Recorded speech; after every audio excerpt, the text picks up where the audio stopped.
Since he took office in January, nearly all of President Donald Trump's various cabinet appointments have been met with some form of scrutiny or criticism, amid a 10-month stretch that's involved scandals, firings, resignations, and reshuffles.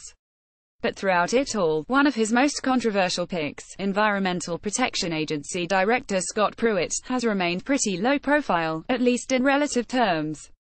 But here's a headline that might make that change. The EPA is bringing in Robert Phelan as an advisor, an air pollution researcher who holds a pretty controversial view that air quality can, in fact, be too clean for people's health. This may not be a concept you've heard of before, but it's something Phelan, formerly a pollution researcher at UC Irvine, has said for years. Back in 2012, according to the American Association for the Advancement of Sciences AAAS, Phelan claimed American children should be inhaling more pollution in order for their bodies to learn to handle it. According to a write-up on the AAAS official website, Phelan made the point bluntly. Modern air is a little too clean for optimum health. The article states further that Phelan described his most important role in science as causing trouble and controversy, and upon feeling an ocean breeze come through his office window, he remarked once again, "See, the air is too clean." Needless to say, this is a controversial notion, and one that environmentalists and children's health advocates are none too pleased about.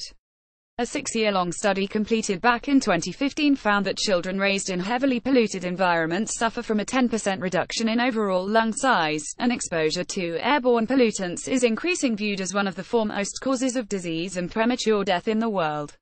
A study by the Lancet Medical Journal concluded that 1 in 6 deaths worldwide could be linked to environmental pollution, although that counts both airborne toxins and contaminated water. In total, the study arrived at a figure of 9 million premature deaths in 2015 alone, although some experts reportedly believe the real figure is likely far higher. To be as fair to Phelan as possible, however, he did not reportedly suggest that children would be better off living in heavily polluted areas, but that they'd be better off breathing slightly more irritants. This isn't a position broadly shared in the scientific community. However, children are encouraged to avoid air pollution due to the damage it can do to their developing respiratory systems. Pollution stemming from automobile traffic has also been shown to have a negative impact on children's cognitive growth. It's also notable that Phelan opposed UC Irvine's decision to ban smoking on campus back in 2013.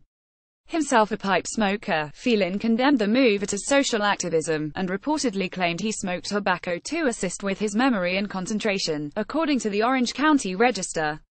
The AAAS article on Phelan also characterizes him as skeptical of the urgency of global warming, calling him not convinced that the science justifies the fear-mongering over climate change. Pruitt, the EPA chief who's brought him into the agency, has a demonstrated history of climate change denial.